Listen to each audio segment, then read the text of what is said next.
Welcome back to High Noon Club. It's great to be back. Let's get started. This last election primary cycle, there was a lot of people that were some of our friends that ran for different races. And some of them, again, they won and some of them lost.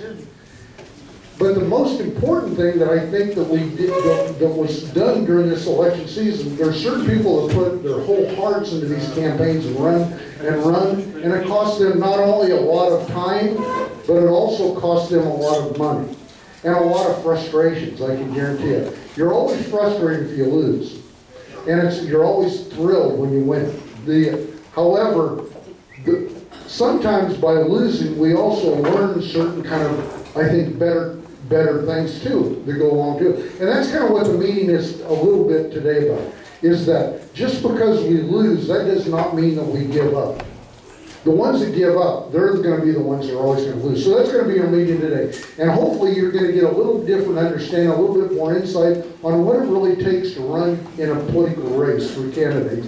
And we've also got one person we're going to talk to today that's still running the race and what it actually takes and the excitement of that. So we've got two different people, Adam Pugh and then Amy Palumbo. We're going to be kind of our guest speakers. We're going to call them guest speakers, even though they're not really guest speakers. Remember, High Noon Club, and we're going to have that kind of a discussion. And what I'd like to get this straight away too, you're not just going to get us all into trouble by me saying this, and Sally, you can be next, is that when they talk about the Muslim or Islam being a religion of peace, let's get this straight too. Here's what this actually means. Okay, their idea of peace means there will be peace when they control the world. There is no peace until they're in control. And that's a whole different dimension than peace the way Christianity believes in peace. So whenever we hear that word, and don't believe Bob Daney, go check that out yourself for yourself. Their religion of peace is when they rule the world or the earth, then there'll be peace. Okay, Adam, would you kind of come up around here, please, and take this front microphone. Here's a young guy that actually is not really all that young, but everybody, when you get about our age, is young. Adam, how old are you? 37. I'll be 37 next 37, okay. Now think back when you were 37 years old, which most of us about 30 years ago. And maybe a little bit older. Right, Ed? It was just more than 30 years ago.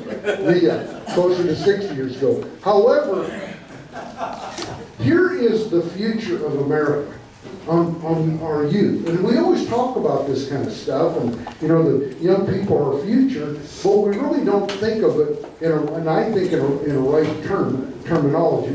We're all kind of self-serving, and we all think that we're better candidates than what we may really be ourselves. And during this last election cycle, I had the opportunity to actually meet three people I'm going to consider young. And they are about Adam's age, and one of them's a little bit older, and one of them's Stephen Mills. Stephen Mills, he's come to High Noon Club at different times, and he's from down by Sand Springs. He lost a race down there too. He's such a good candidate, this Stephen Mills. Even the political consultant for the person that won that race down there said, gosh, I wish we'd have known him before.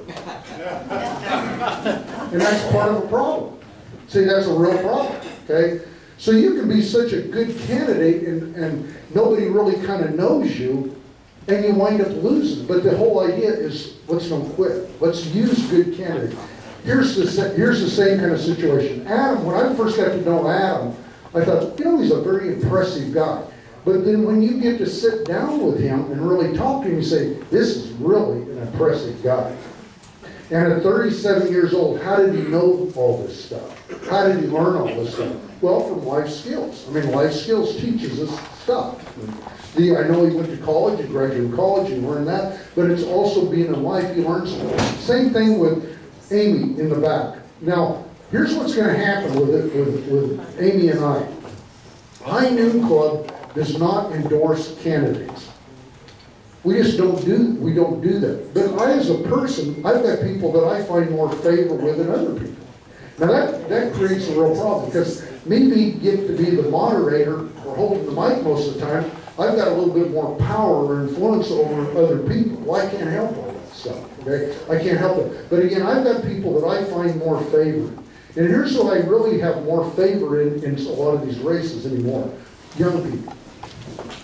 Because they've got more energy, they've got more time, and these campaigns are rough. They're rough on the body. Ask Steve Kern how rough that actually was on his body. Ask Mike Reynolds when he started running his very first race 14 years ago how difficult this last was to run. Physically, they're very challenging. So people running for Congress or these other offices are doing this stuff, you better be in great shape and have a lot of energy to be able to do that. To really meet with the constituents and be able to do that. And here's Adam Pugh. So I want to introduce you to Adam Pugh. Now tell us what House race you ran against and who has you challenged and on and on. I know it was an open seat, but give us a little bit of background about you, where you came from, and about the race that you ran. Well, first, thank you, Mr. Danny, for having me. And I always like to ask the first question from the audience. Do I have any Air Force veterans in the room? Okay. Also, so when people start to boo, I know where the friendly faces are. But would you also do this too, though? Do us a favor too. What's the other name for an Air Force person? It's a zoomie. I don't know if this is the right Army guys word call for them that. zoomies because they're always zooming around all over. Okay. Now, Or the chair force, as some of the other branches like to call it. sorry. Part of that being young thing. Thank you for that. I ran in House District 82, which is northwest Oklahoma City. That kind of, I call it that Bermuda Triangle, where all of the city municipalities want my taxes. I pay the Deer Creek School District, Edmond, Oklahoma City, Francis Tuttle. I have an Edmond address, so it's an interesting area, and it's growing. And as you know, with Oklahoma City, we are expanding in that direction.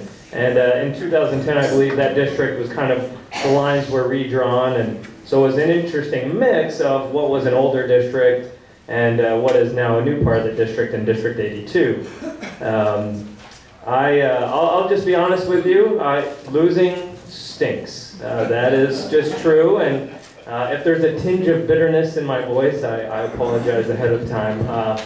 I lost to Kevin Calvi, who is definitely a much more experienced politician than myself, and I certainly wish him luck in his next 2 terms. And you know, all I can do now is support him and hold him accountable for how he serves the people of House District 82, and that's kind of our responsibility as citizens at this point. A little bit about my background.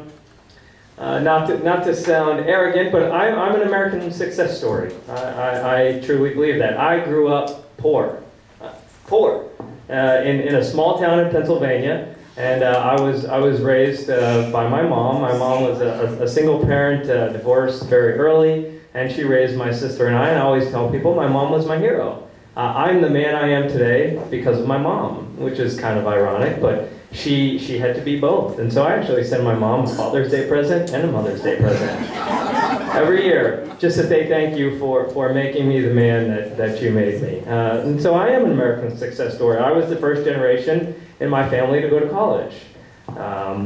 And I would have been able to afford college had I not worked my stinking tail off when I was in high school to get a scholarship.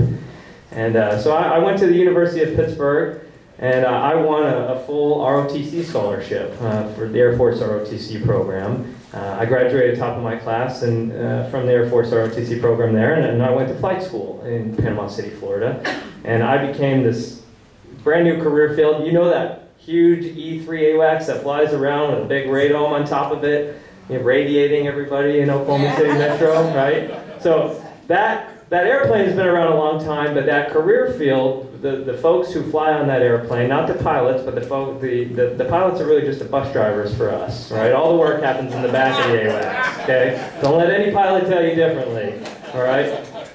That was a new career field called air battle management, and nothing happens in the Air Force with airplanes without an AWACS being in that area, kind of providing command and control for what's going on. And now, when we fight with this it's called total force policy, where we don't really just fight as an Air Force anymore. We fight as the Marines, the Army, the Navy. We all kind of support each other. So generally, the AWACS is what's considered a very high-demand, low-density asset. So we're everywhere. So I have been everywhere and fought in conflicts all across the world and served with the best men and women possible. And I've been in places where I got to see people vote for the very first time. And you want to talk about like a really powerful experience, to see the excitement, something that we probably take for granted, and to be in a part of the world where they get to do that for the very first time. It was really powerful and very exciting, and I loved my time in the Air Force, but I knew that there was something else for me. So after I flew overseas, and I flew for NATO for a number of years, and I was stationed here in Oklahoma City, and like a lot of really smart AWACS guys, I married an Oklahoman. And met my wife here in Oklahoma City, and we got married, and I started thinking about what life would look like. Oh, I was gone, probably 250, 300 days a year. I was on the road, somewhere, defending freedom. So I started thinking about what that would look like, not having a dad in my life. I wanted to be there for my wife and for my kids. So I thought it was the right thing to do to get out of the Air Force and to transition into the private sector, if you will. While I was in school in Pittsburgh, I worked for, I think it was a man who was pretty popular here at one point, Rick Santorum. So I worked for Rick Santorum for a number of years while he was a U.S. Senator. He's a University of Pittsburgh alum. So I was his constituent services liaison, his military affairs guy, and worked in his state headquarters in Pittsburgh. And you would have thought it was during the Clinton-Lewinsky ordeal. So you would have thought that would have made me run the other direction from politics. But it actually, it captivated me because I started to see when a good man or woman wants to do the right thing, what kind of impact that would have in our national political dialogue. And there's a lot of things Senator Santorum and I disagreed on, but he was a man of integrity and a man of character, and I really admired that more so than his politics. And when I was campaigning this past election cycle and I was knocking on people's doors, that was kind of the message I would tell people.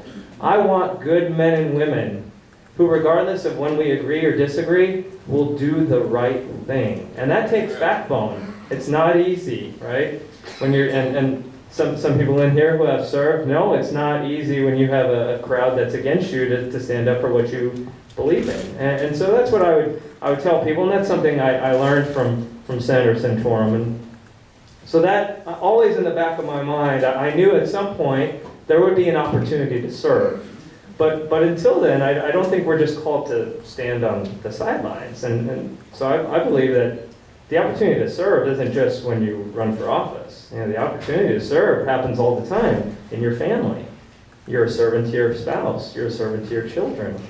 In your church, you're a servant in your church, in whatever capacity you feel called to serve. In your community, you are called to be a servant to your community and serve your neighbors. And I'll be honest with you, if we had more of that mentality, we wouldn't need the government to answer and solve all of our problems, because we would take back control.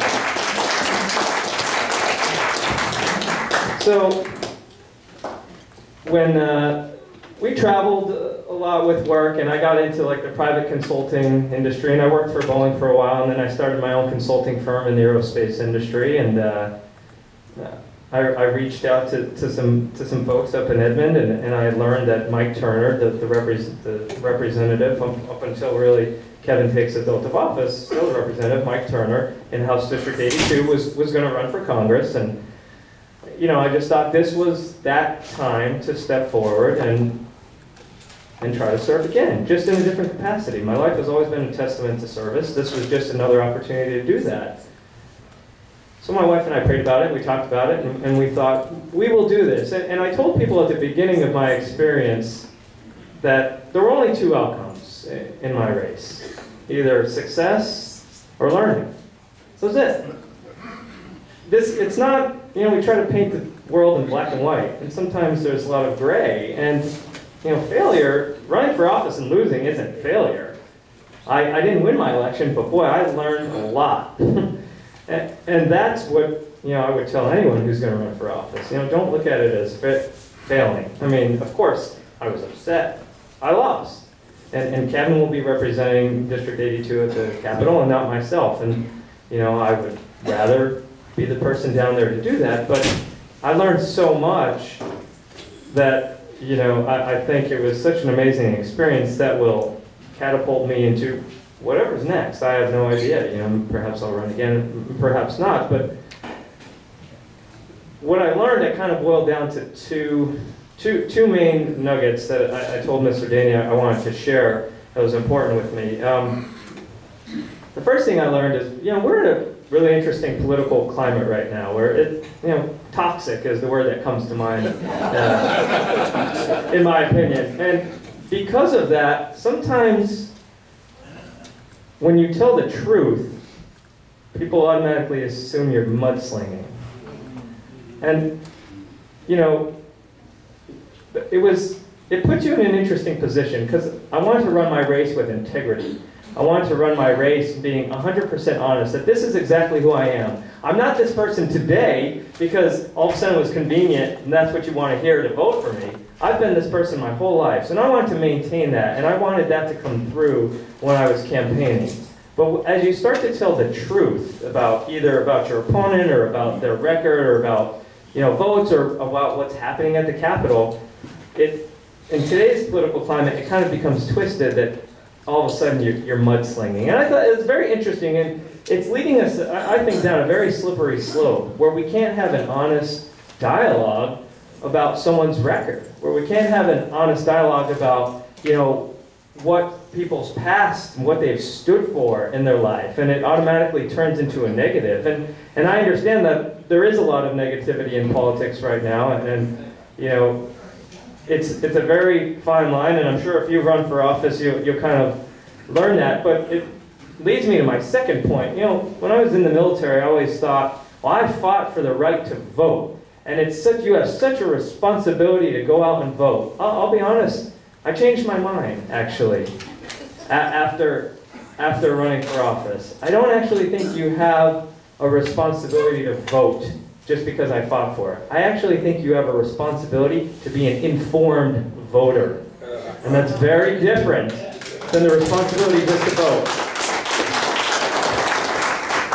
The last piece of mail that went out was, you know, for lack of a better term, kind of an attack ad against me, which is fine. I was excited. My campaign team was all upset, and I said, I'm legitimate. My opponent he's mentioned my name in his piece of mail. This is amazing. I was legitimized.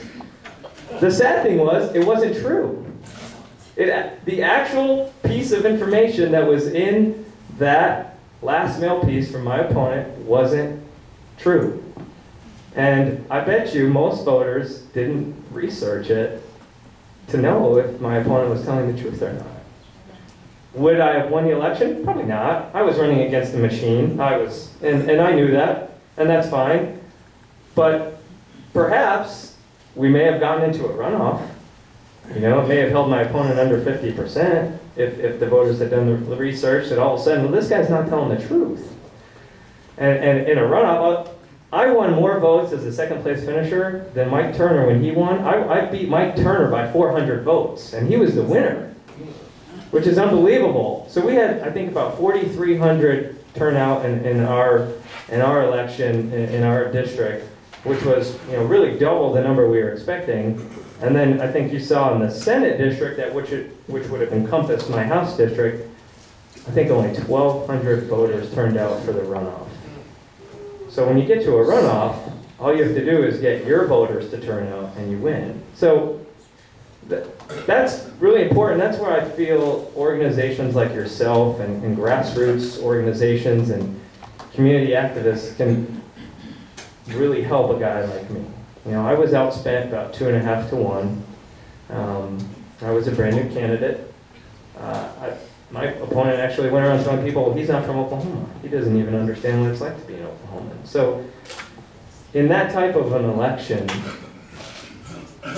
candidates like myself, like Amy, like a bunch of other wonderful candidates who won and lost, we need your help. Because money helps.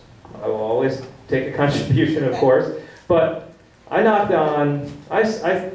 started campaigning at the beginning of April.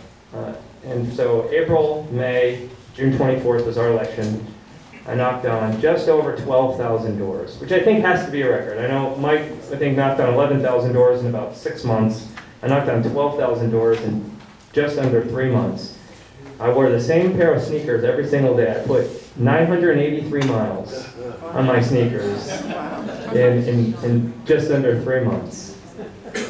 And I started to learn the power of like that idea of synergy, where maybe you're not comfortable calling people, but maybe you know 5 people in your neighborhood that you'll go knock on their door and you'll go ask them, to support this particular candidate. Or maybe you don't want to knock on the door, but maybe you're willing to write a check. Maybe that's how you support candidates. But it's important that, any organization, we don't just become a social club. We kind of decide what impact do we want to have on the scene, on the political scene. And I always believe if you are conservative, now I'm a lifelong Republican, but I'll be honest with you, there's some things the Republicans have been doing that are head scratching, right? So I think it's easier for me at this point to say I'm a conservative than a Republican.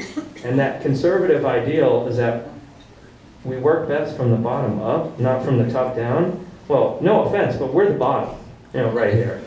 And if we want to start to have an impact and start to have an effect, we need to decide, how are we going to organize ourselves? How are we going to support, candidates that align with us and our ideals and our values and our beliefs? And then what can we do about it? And there's no right or wrong answer. Everyone will have their way to have an effect on the election. But as a first-time candidate, and I really had this, I was overwhelmed. I didn't realize, how much work it was. I lost 25 pounds.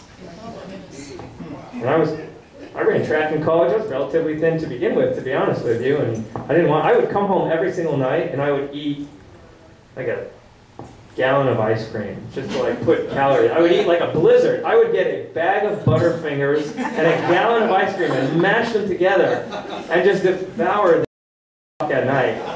Like I had like a disorder. My wife would look at me. And so I, in the future, need your help. Not Adam Pugh, but candidates like myself are going to need your help. And you'll have to decide for yourselves what your skill set is or where it is you can insert yourself into a local election to help support candidates like myself. And so, I appreciate Mr. Daney allowing me to come up here and share that with you. And I appreciate all of you listening to me and, laughing at my little witty jokes and stuff. And I would be happy to, take any questions. I mean, I told Mr. Daney I learned so much. We could probably talk for, days about what we learned and what that experience was like. But, I'd be happy if any of you had any questions or anything. Yeah, what we're gonna do is start the Q&A, and we'll do that. But we're gonna put you under deposition right now, because we don't kind of believe some of the stuff you're telling us. Well, everybody, or I'll hear this pretty often as candidates. I grew up poor. I want you to explain to this group exactly how poor you actually were while you were driving your Corvette to high school. Sure. Well, I didn't have a car until I bought my first one when I graduated college at 22. So if you were talking to the generation below me, they'd be like, oh my God, you were poor. Your parents didn't buy you a car. I bought my own car. But we didn't receive any sort of child support. So, my mom struggled. I remember she had this green, terrible Subaru station wagon. And she would like drive me to school, and I would actually be in tears. Like I would ask my mom to drop me off like across the street, and then drive away. And I would hide behind the car, and then when she drove away, I would like stand up and walk into the school building. We just I can remember an old trick. Maybe some of you guys did this when you were growing up. I would take milk and like water it down with water to make it last longer and pour it over my cereal. So really I was making skim milk, which I guess 30 years later is a healthy thing, but back then you didn't realize it. So, when I say poor, I don't say, oh, woe is me. I'll be honest with you, I wouldn't change a single thing. I think it made me the person I am today, and you know, it made me value my work ethic. All the things that we would talk about as conservatives, right? Being fiscally responsible, working hard, working smart, not relying on others to improve your situation, right? There's nothing wrong with the handout, but it's the handout we don't want, right? So I'm proud of that. So I don't say that as oh, woe is me, but you know, my sister was in the same way. My sister got to go to college because she worked her butt off and got a scholarship to Penn State, so I grew up poor, but I don't use it as an excuse. I don't use it as a crutch. I use it as, you know, the spine of which, you know, my character was kind of wrapped around. And I actually say that proudly, and that's why I say that. So tell us. Daughter's going good. Tell us about your mom. I want to hear about your mom. I mean, what she did and how she did that and that whole thing. My mom was a small business owner growing up. She had a knack for making pies.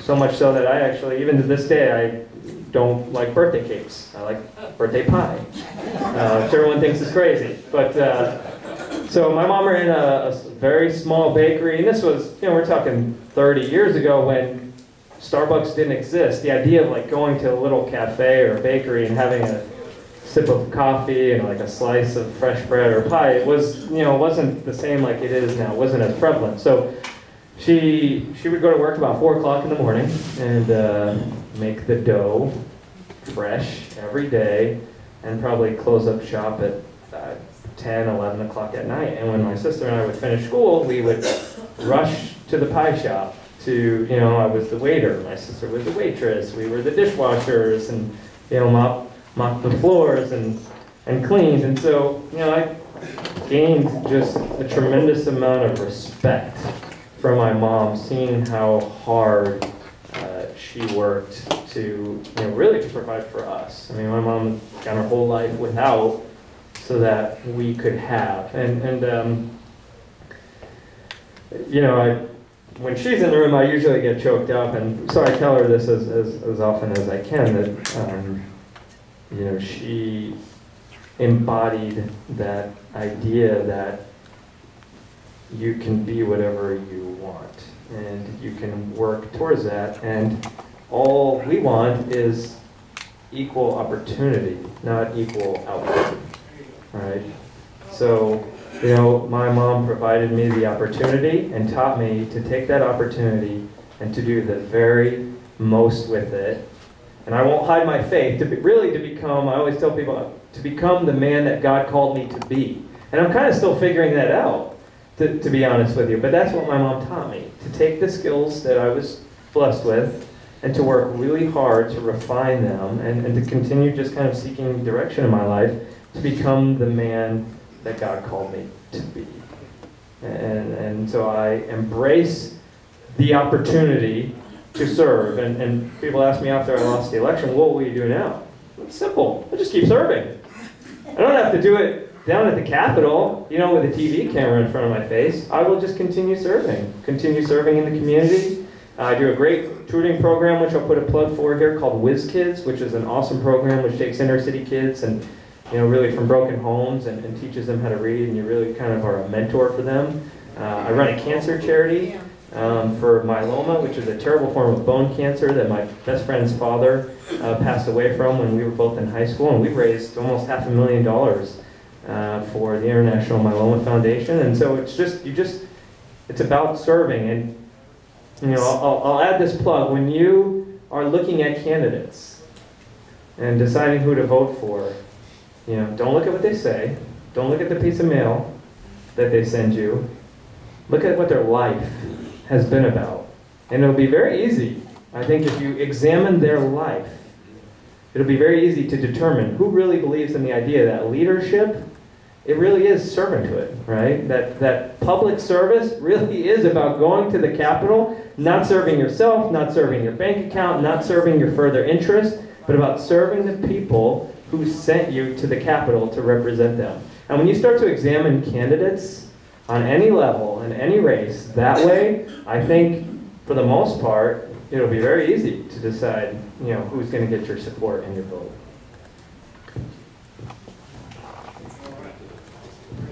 Okay, great. You kind of covered the area I wanted to cover. So actually, when he talks about that, we know now that it wasn't money that made you the person that you are today. It was about some woman that you called your mom that give you that direction. Is that kind of it? Oh, absolutely. Now, what would you do if you wouldn't have had your mother? What would have actually happened to you? You'd have probably been a Democrat. Because you're not able to do all the stuff that you just talked about. Because we need to give you money, and we need to do this, and we need to send you to school, and you don't have to get good grades. That's not part of the equation either. We've got to feed you, we've got to clothe you, we've got to educate you, and we also get to have you bring them in under budget. And I will say this, and, for what it's worth, we always try to do it without firing anybody. And that's personally for me, like, really important. I don't try to get rid of employees. I want to make employees more productive. I want to make them more happy. And I want them to, be more efficient in their work. And so that's really in a nutshell. Okay, there's a reason I'm kind of drawing you down this path here. How long have you been doing that part of that? I flew for almost 8 years in the Air Force, and then I went to work for Boeing, kind of when I got out of the Air Force, and so, eventually, my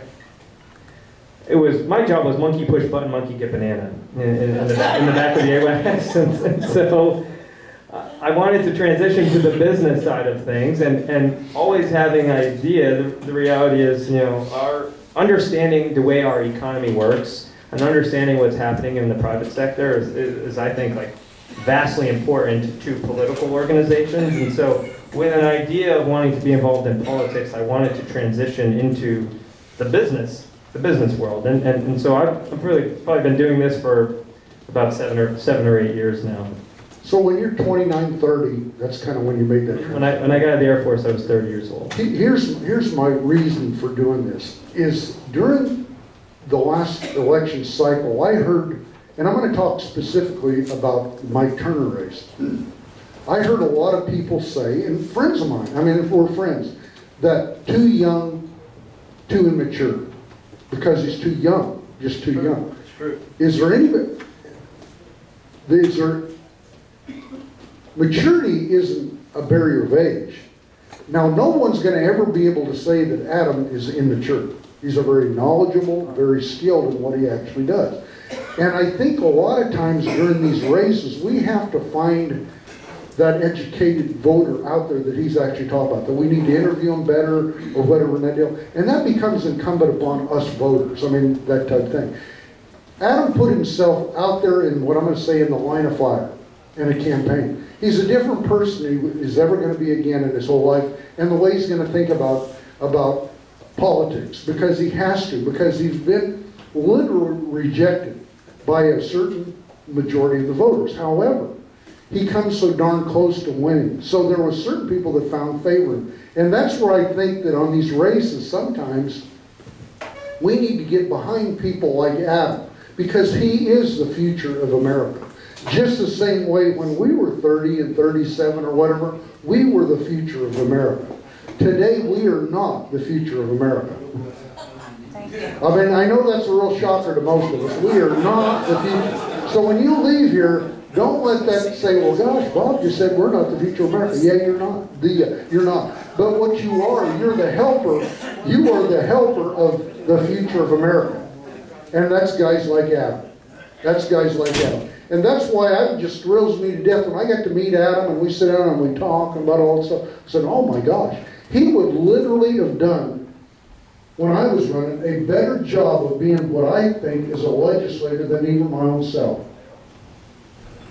It's the same way that I said in this room at different times. When I first got to meet Jim Bridenstine and hear him talk, that is a congressman out of Tulsa, I went home and I told my wife, I said, he does a better job than even if I was elected, what I think of my person. And that's the kind of people we've got to seek out in the political field. It's not about me, it's about the future of America and literally the future of Oklahoma. And when we get people of this caliber running for these political offices, we're in good hands, people. So these people that say there are no good youth out there, they've missed the mark. It's the same way when I was involved in Boy Scouts, heavily in Boy Scouts. No, these kids are just all the same. No, they're not. You just need to hang out in a different group. You hang out with guys like Adam, you're going to be in very good hands. That's what I'm telling you. So the future of America is very bright. And our future is to get behind people like Adam and help them work. And here's what we're going to try to do this year with Adam in High Noon Club. We're going to invite Adam to come down here and be the guest moderator at different times. And hopefully he can bring some younger people down here and get them interested because he's a leader. This guy's a leader. He's one of our leaders. So Adam, thank you very much for what you've done. Thank you for what you're doing. And it always is about being a servant, not to be served. So when political people start talking about the retirement funds, the amount of salary they're going to make, and all that other kind of nonsense, that's not servanthood, that's self-serving. Now that's a very difficult thing to get into because certain people are not born wealthy and they need some of those benefits. But those benefits weren't created for our benefit, they were created for their benefit. So again, Adam, thank you for doing what you're doing. Again, I've said this 2 or 3 times. Thank you for doing it. And it's just, I've been blessed by knowing you as a person. And I would really appreciate if you'd quit calling me Mr. Dames. Because it makes me feel always good. Okay, thanks. And again, in the future, Adam's going to be, you'll see Adam up here, guest moderating the High Noon Club, and he'll bring his little spin to whatever the kind of spin that I put on it at the same time. So don't hold it against him no more than I'm holding it against me. Probably have jokes too. Yeah, you gotta work on some jokes, get some better jokes than what I can do. Okay, next person up, I'm gonna ask Amy Palumbo. That actually, Amy's last name actually sounds like a TV series. Get it, Paul Wesselhoff? Get that? Okay. This is a little different situation here because this is where I'm going to get into huge trouble. She's running for an Oklahoma County District race the same way that Cindy Trong. How many were in here when Cindy Trong was coming and running for judge? Okay, we all got to know Cindy. We love Cindy and the whole deal. But we can't help because we have certain biases. And it's okay to have a certain bias. Hopefully you've got a bias towards your family. That's a joke. If you don't have a bias towards your family, you're probably not that good of a person. However, I've got to know Amy the same way that I got to know Adam. So I've got a certain bias against her. She's running against an incumbent, I'm telling you right now, an incumbent Republican judge that is a good person. He's not a bad person. So let's don't vilify anybody, but I'm just saying it this way. I think she's a better candidate for that office than what he is. And he will also be invited to this room to speak. So anyway, Amy, tell us about you and kind of your background the same way Adam did, and tell us why you're doing this. Sure. Thank you, Bob. My name's Amy Palumbo. I'm running for district judge in Oklahoma County. It is a county-wide position. So if you are registered to vote in Oklahoma County, we will be at the bottom of the ballot. And I would sure appreciate your support. Just a little bit about me. I'm the wife, daughter, and granddaughter of veterans. Many of the folks involved in volunteering their time in my campaign are veterans. The pin that I have right here, I do a lot of work with the Wounded Warriors Association, and the Folds of Honor organization has endorsed me. They just asked me last night if I would be a board member, and whether I win or lose, to me, I was truly honored and touched, because I think that other than serving your country, running for office, those are 2 great slices of Americana that we are blessed to be able to experience. And I am just going to be honest. It is a grind, but I am having a ball. I love campaigning. I love meeting people. I'm a people person. And getting out there, it's actually nice that it's raining and I'm in a suit and heels instead of trudging around on tennis shoes, like Adam said. Because my favorite figure in history is Alexander the Great, because he led from the front. To me, my whole thing about me is I'm not afraid to do the menial tasks. I'm not afraid to roll my sleeves up take work home, get there early, do what needs to be done, put 100 hours of work up front so that from that point forward, things flow smoothly. There is a huge volume of cases that I have handled in my legal career. I've got what I bring to the bench that's different, and I think is better, is that I actually truly have a balanced experience.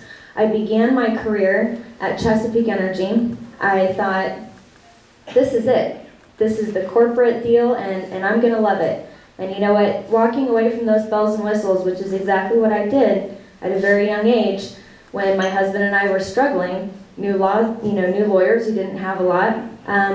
That was something that we had to pray about, and I said, this is not where the action is. I want to get in the thick of things. And I went down and I volunteered at the public defender's office. I ran the misdemeanor division and worked on death penalty cases, and that was a tremendous learning experience because it brought to light the everyday struggles of so many people in our society, and it really opened my eyes. And to do that job, especially as a woman and especially as a young woman, you have to have extraordinarily strong constitutional values. You have to be a huge proponent of the Constitution and have to believe that you are doing what's right, which is upholding that in defending somebody and making sure that our American values are what prevails. I was very honored when David Prater asked me his second day of office to switch sides. He said, Amy, a lot of folks have said, you are a lawyer I need to look at in court, and I've been watching you in court, and I like what I see. And I've fired about 2/3 of my office today, and I want to hire lawyers that are going to dole out justice fairly and do the work the right way.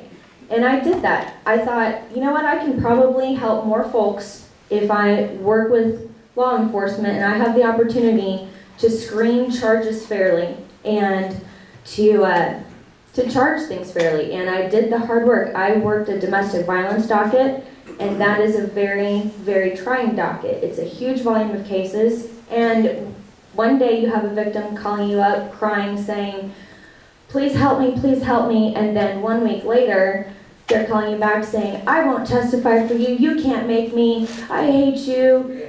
Yeah, and it's a cycle that goes on and on. And what I learned from that is that you have to have a heart to do this job, and you have to have fundamental constitutional beliefs to do this job, and you have to approach things fairly. I left the prosecutor's office when I had our little girl. My husband and I have been married for 13 years, and we've been very blessed. We have a little girl named Lucy, and she's starting school this fall, which is why I decided to run.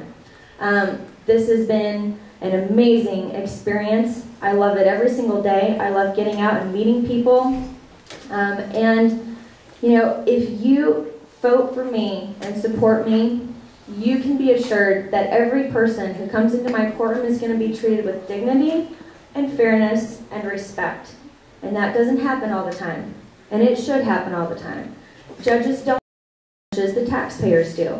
And I'm very mindful of that. I know because I've seen it. I've seen as a defense lawyer, for instance, H-Block at McAllister. I've seen and toured those prisons as a defense lawyer and as a prosecutor. And let me tell you, it's two different trips. And I know how much money it costs to incarcerate people. I know what other options are. And I want to do what's best. Everybody who sets foot in my courtroom will be treated with dignity and compassion, and you can be assured I will faithfully uphold the law and make you all proud. Okay, let's talk about you growing up. Where did you grow up, and how dysfunctional was your family growing up, and how poor were you? I want to hear all that. Okay, well, brace yourselves. Actually, my folks, my mom videoing me behind the door thinking that I don't see her, and my father drove down here this weekend from Omaha. I'm from Omaha, and I grew up, and I was very, very blessed. My parents are very hard workers. They provided a very loving and comfortable home, but I did learn the value very early on that in order to get somewhere in life, you need to A, treat people like you want to be treated. And I have done that with every single person I have ever met. And it's paying off in spades because I have been blessed with people coming out of the woodwork who I don't even remember that I've met or helped in some capacity, who have said, you know what, I saw your sign. Let me help you. How can I help you? That lesson I learned by watching my parents. I learned that family is important. I learned that, actually, I'm kind of the type A, prototypical, type A older child. And when I was young, 5 years old, at Thanksgiving dinner, I said, guess what? I want to be a judge when I grow up. And they said, perfect. First you have to be a lawyer. And I said, okay. And I actually have a journal from when I was young. And it says age 10, dash, age 11, dash. And written out next to it are all the steps that I could take in order to achieve my goal.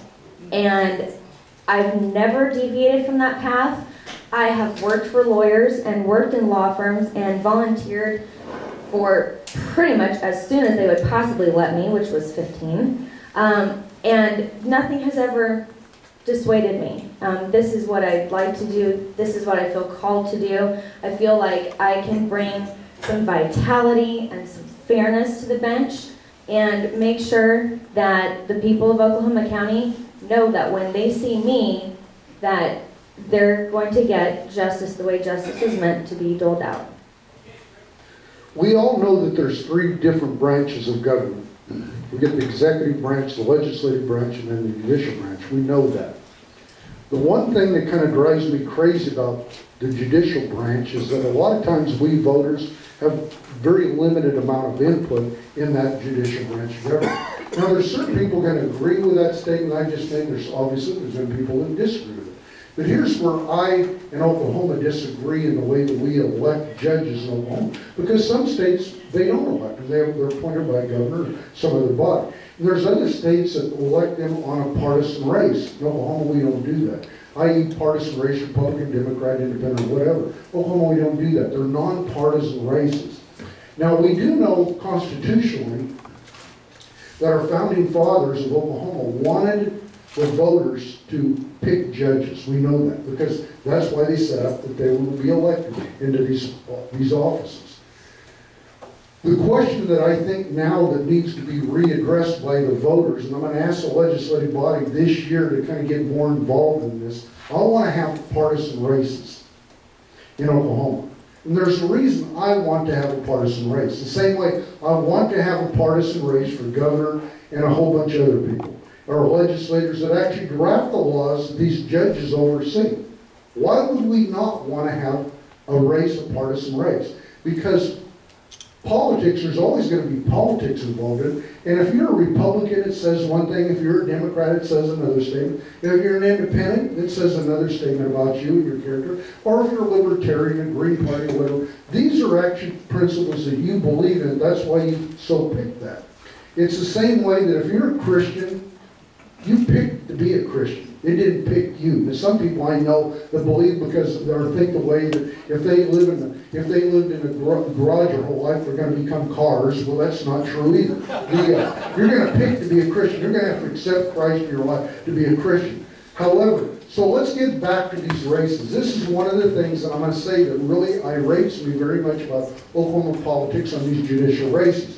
Representative Mike Reynolds and I, a number of years ago, were playing golf at a golf club, and I'm trying to think of it's right by where I live, and I can't remember the name. Rose Creek. I should know that's the old age. Okay. But anyway, we're playing golf, and this guy eventually wants to partner up with us in our twosome and make it a threesome, and I really didn't want to do it, but anyway, but after him kind of pressing, finally we said, yeah, kind of join us. Well, come to find out, this guy through our conversation was actually on I believe it was the Court of Criminal Appeal, not the Court of Civil Appeal, but the Criminal Appeal.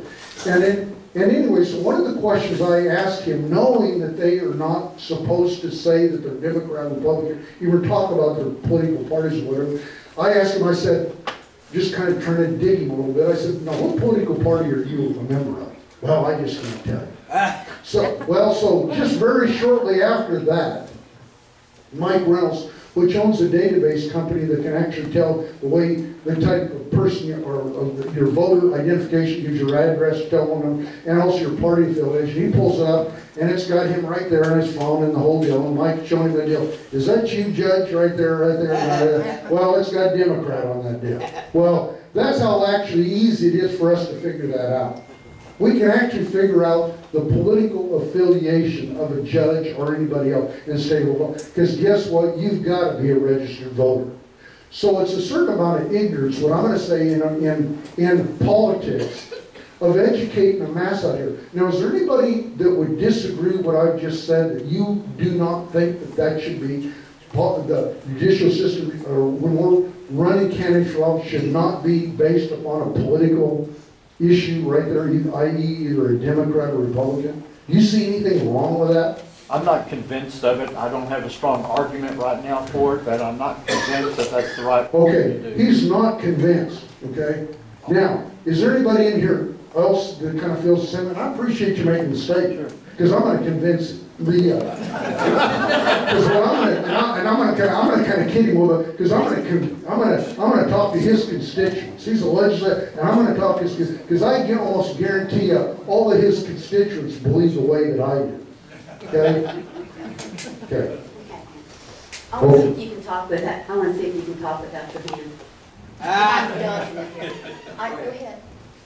So she's claiming I'm almost going to do assault battery on her. What you do?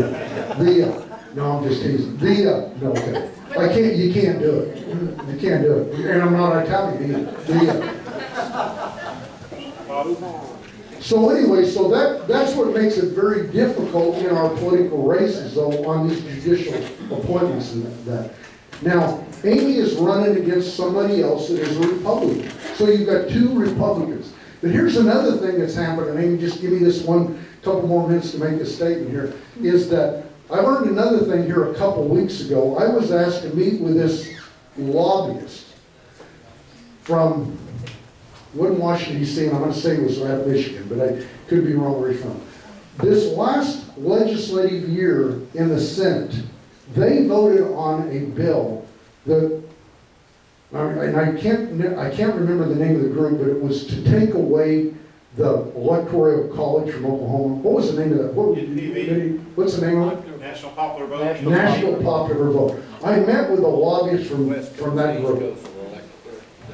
Now this guy is a very much, what I would say is a conservative and a Republican. He's worked in national presidential campaigns. When they had that debate at the Senate out there was 2 or 3 senators that I'm saying that wound up drawing opponents because of their vote, the way they voted for that in favor of that bill. Which I thought very interesting. And I told him that same kind of thing.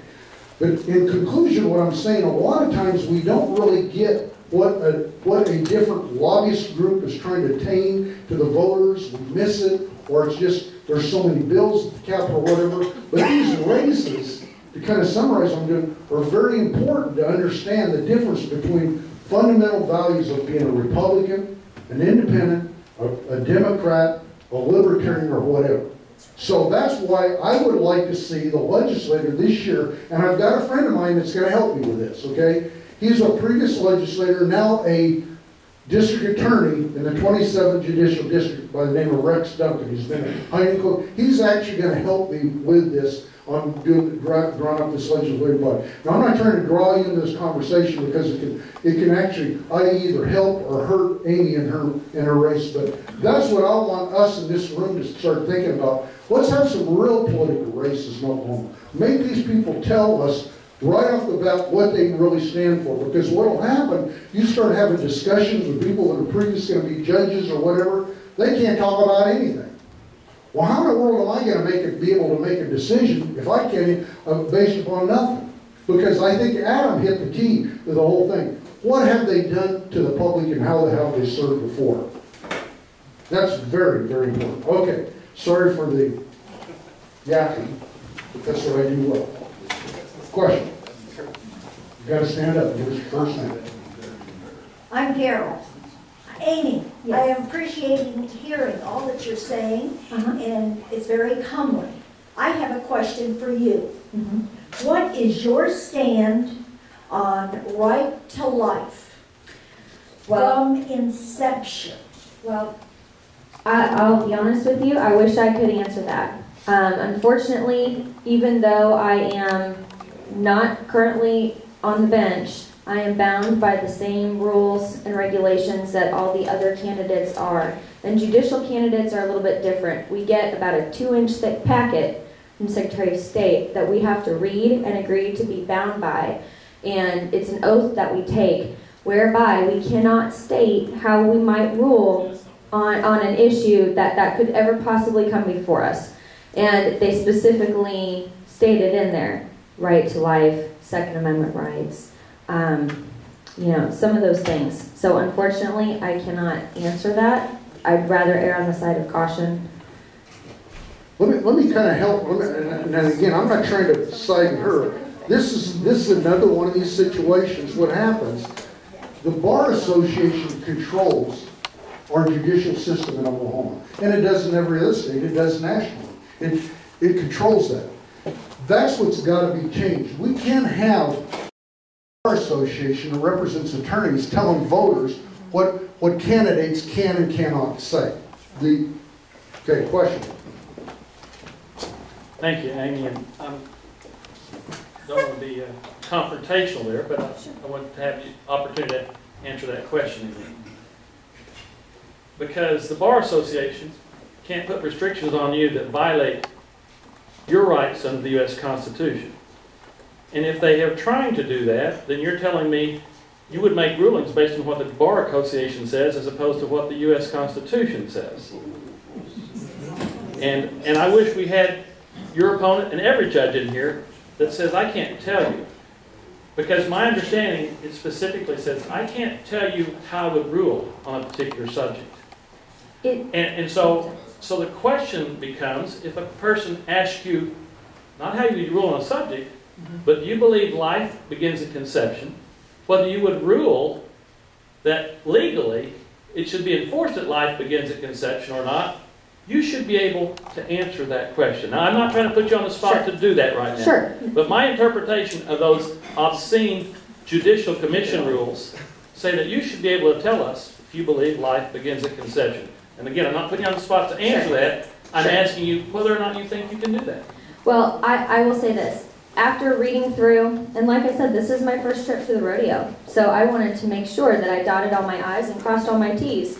And after reading through that whole packet, I feel, based off of what I read, what it says is that you cannot divulge how you feel about an issue that, and they specifically listed several hotbed issues like those, when those are the types of issues that could potentially come before you. So I know that that's kind of nitpicking, because I would certainly love to be able to divulge that. But I do know for a fact that my opponent is watching these videos, and because when I stood up and said a 30-second introduction, I heard about it. And I do not want to get myself into any trouble. I tell you what, I will certainly be happy to, I wish I could say, because I think that the voters need to know those things. However, today, for purposes of today, I would prefer to make sure that I stay on the straight and narrow. I will definitely find that out, and I will certainly be back. Let me ask you a question. I mean, you kind of follow up on that. Sure. Where do you go to church at? Our family goes to Life Church. We go to the Northwest campus, and we're real involved. Our little girl goes to Life Kids, and I helped found a Bible study for working moms. And it's just an awesome opportunity, and I have been super blessed with all the people that we have met there. Thank you. Mm-hmm. I'm Jenny. I think I'll ask it in a broader sense. Sure. Do you believe that man, such as the bar, has the right to change God's law, such as one man, one woman, life, and God's law? Do you think man has the right to change those no matter what party? I think that I could also I know exactly what you're asking. I know what you want to hear.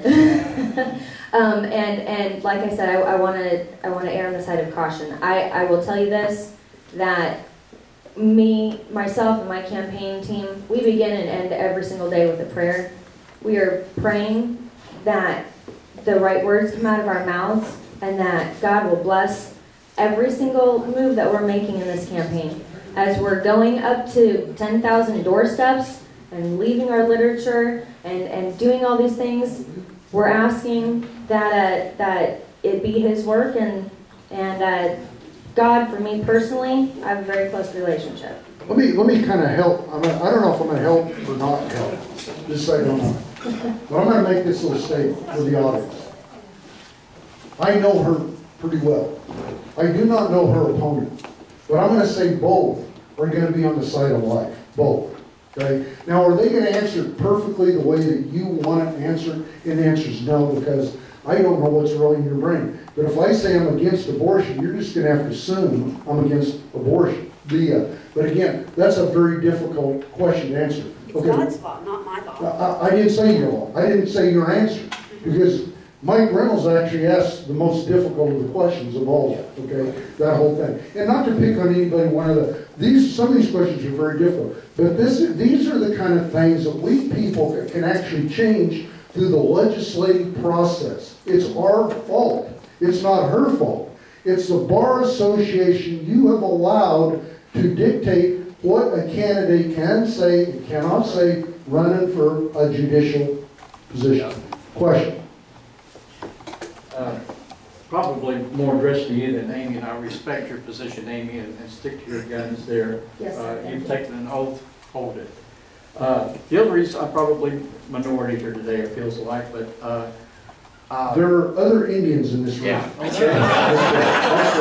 That's true.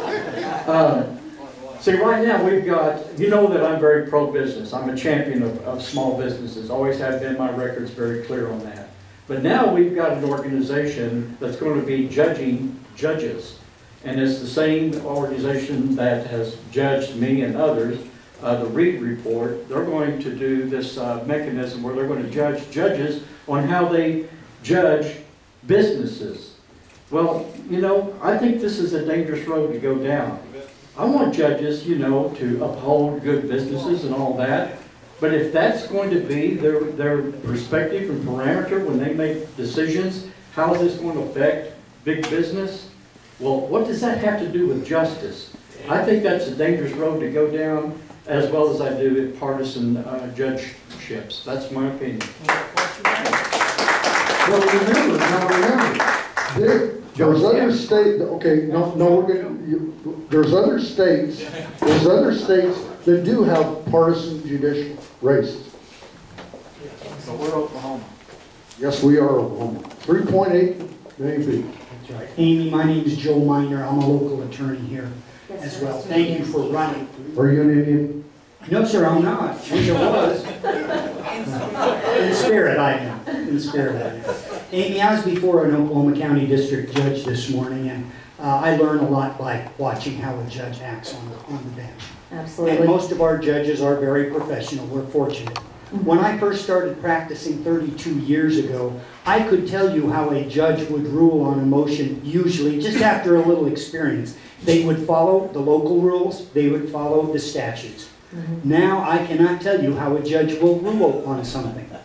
A gentleman, a friend of mine, was before the judge this morning, another local attorney, who had filed a motion for summary judgment, which is basically a motion for those of you out there where he provides evidence to the judge. There's no dispute here, Judge.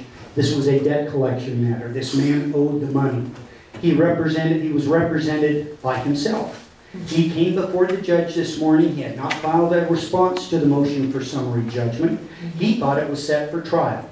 Well, I felt sorry for the man. He should have hired an attorney. He admitted he couldn't afford an attorney. The judge said, "Sir, you need an attorney."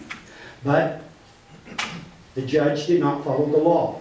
The law specifically says under statute that if a response is not filed, you should give judgment for the plaintiff. Our local court rule says that. Absolutely. We have a case on file from the Oklahoma Supreme Court, Funnel versus Jones, that says if you are a pro se litigant and you deem to represent yourself, you're held to the same standards as an attorney. That's a proper ruling, and that's how it should be done. Absolutely. When the young man said, well, Your Honor, I don't know what's going on. What did the judge do? Sir, do I take your response that you wish for an extension for 20 days to have more time? The judge took it on himself. Now, I'm a compassionate man too. But to me, the law should be what the law says. And I hope if you do get elected, that you take that to heart. The judges need to follow the law and not have their own little kingdoms up there ruling the way they feel they should. I want my judges to be a judge to follow the law. That's exactly. I personally have experienced that as well, and that is one of the reasons why I decided to go ahead and give it a go this time. Exactly. See it a lot. First off, congratulations, Mark. Here's a new county commissioner for Canadian County. I wish so. I'm 2/3 the way there. Oh, that's right. Oh, you've got that right off for general? So checks can be made out too. I'm sorry, I thought there was no more. That was it. No, like I said, the biggest hurdle we'll probably pass. Mark Hager used to work at Oklahoma County for Stan Inman as a deputy. I don't know if we passed a lot when I think you were working with Bob Rabbits at the time. Could have been, yes. Anyway, I don't want to make a difficult question for you, but one of the things that we as citizens struggle, I think you kind of got this here, is that nomination judges and/or retention ballots. We all go to the polls, and because of the things that you're kind of restricted in what you can say and do, and we don't necessarily appear before them in a case or as an attorney, it's hard for us to know, is that a good judge, or are they following the law, or are they living the Constitution? There's been a lot of debate recently with the legislature wanting to try and change things about how we do that. I'm not necessarily a fan of the deal. We went to Canadian County recently, the DAs had a little forum to talk about their kind of opposition to it, but it was funny, they were bragging about how since the 1960s, since they've had retention ballots, that we've only turned out one judge or maybe none, as if that was a good thing. I thought, well, surely someone has not done a good job that deserved to be turned out, so I'm not sure that's the best process. I'm just curious, what's your thought on our processes of nomination and or retention? Are they good, or are they bad? I think, honestly, a lot of people that I've met when we've gone door to door especially don't know what a district judge is or why it could be important to them. And when I take the time to explain how they could very severely affect their life or the life of someone that they love,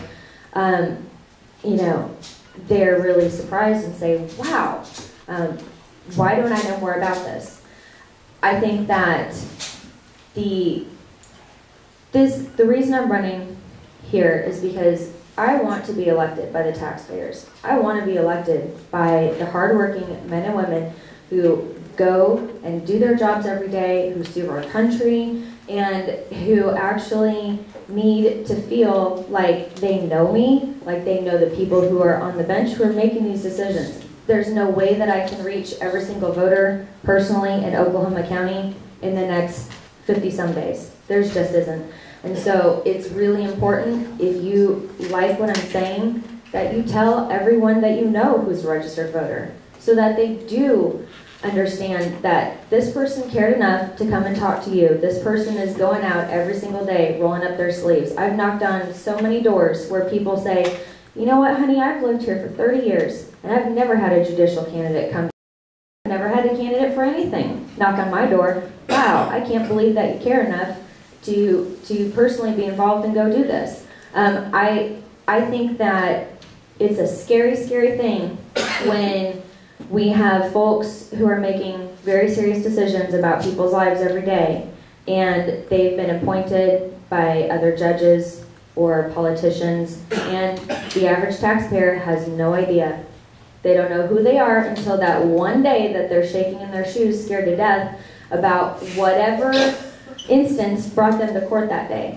And when that person appears in front of me, I'm going to treat them with as much compassion and respect while still upholding the law. But I don't know if that answers your question. I think that I'm hopefully getting out and educating folks as much as I possibly can on why your vote for district judge is important. Question. Sneak behind here, Woody. Hi, Amy. My name's Mike. Hi, Mike. I'm glad that you mentioned compassion when you talked about, you know, Joe's question of upholding the law. But I think it's important, too, that you be compassionate in being able to extend that gentleman that didn't have the knowledge to at least seek another opportunity to get somebody to represent him, like Joe. I'm sorry. I just agree. If you wouldn't walk into a surgical center and try to be a brain surgeon, would you? I don't think you should as an attorney. Your question, what's your question? My question that I had was, we have, I believe the research shows through the Oklahoman, that we have approximately 9% of our homeless that are veterans here in Oklahoma, or Oklahoma City. I'm not sure what it said. But that's a lot of people that are veterans that are homeless. As a district judge, I'm not familiar with all that you do as far as what types of cases you adjudicate, but do you deal with the homeless veterans and Absolutely. putting them in different programs that are available? Absolutely. In fact, I'm glad that you brought that up. I have dealt with many, many veterans, and I've argued and advocated on their behalf as a defense lawyer zealously, much more zealous than many of my counterparts. And as a prosecutor, I definitely wanted to make sure that their service was taken note of, and I wanted to divert them into it, and I'm talking in a criminal matter, if it was possible, to divert them into a program and get them help or get them treatment, or sometimes even see if we can have options. I've researched personally options with the VA, all kinds of things. We have Veterans Court in Oklahoma County, and it's a very successful program. And I am a big, big, big proponent of making sure that if you serve our country and you wind up facing a criminal charge, that is something that you should be able to, for sure, take advantage of. And I don't say take advantage like it's a free ride, but what it is it's making sure that the men and women that dedicate their lives to our country have every opportunity they can to make sure that if they commit a crime, they will be handled fairly, they'll get the help they need, and that they won't just get locked in a box. Real quick question, because we're just about to end, and real quick answer. Hi, Amy. My name is Woody. I have a question on the creation and/or powers that the Oklahoma Bar Association seems to have. Do you know where it derives its power? I just did a quick search on the Oklahoma Constitution. There's nothing there that creates it. But I do see where some members of the Oklahoma Bar Association have a voice in making the list of judges that, like the governor can appoint. Where does this power come from? The Judicial Nominating Committee is what you're talking about. Actually, the Bar Association itself. Oh, the Bar Association itself? Well, the Bar Association itself elects its own officers. There's a ballot that goes out to every attorney. To be licensed to practice in the state of Oklahoma, you have to have an active bar license, and so you must be a member of this organization. Amy, I think the question really needs to be, is that what gives them the authority under the Oklahoma Constitution to have this kind of power? Well, I think that's an issue that needs to be visited in legislation, which is exactly what you're talking about, Bob. Okay. Because again, addressing Woody's question, I say they don't have that kind of authority. No more the American Medical Association has the authority over us in our medical care. They shouldn't have that same authority. And again, we're talking about one of the three powers of government: the legislative, the judicial, and then also the executive. They should not have that kind of authority over a voter and or how we vote in the state of Oklahoma. Again, Amy, thank you very much for coming and doing this. Thank you. It's going to be a little bit difficult, and if we do this, I'm not going to moderate this meeting. I would love to get Amy and then also Judge Stewart to come down and have a debate if we can make that happen down here. And you can kind of see some of the differences in what you think or not. And again, if we can make that happen, I am not going to moderate that meeting. I'm going to ask Adam to do that, okay? So Adam, you better be in town, because if you not, Paul Silvert's going to do it, and it's going to be hard. That's going to be a hard one. Okay. Now, you didn't ask any questions either, Amy, did you? No, you didn't ask any questions, okay? So I am guilty of asking a lot of biased type questions. Okay, everybody, thanks so much for being at High Noon Club. Okay, everybody, we'll see you next week, and thanks for coming, and have a great weekend.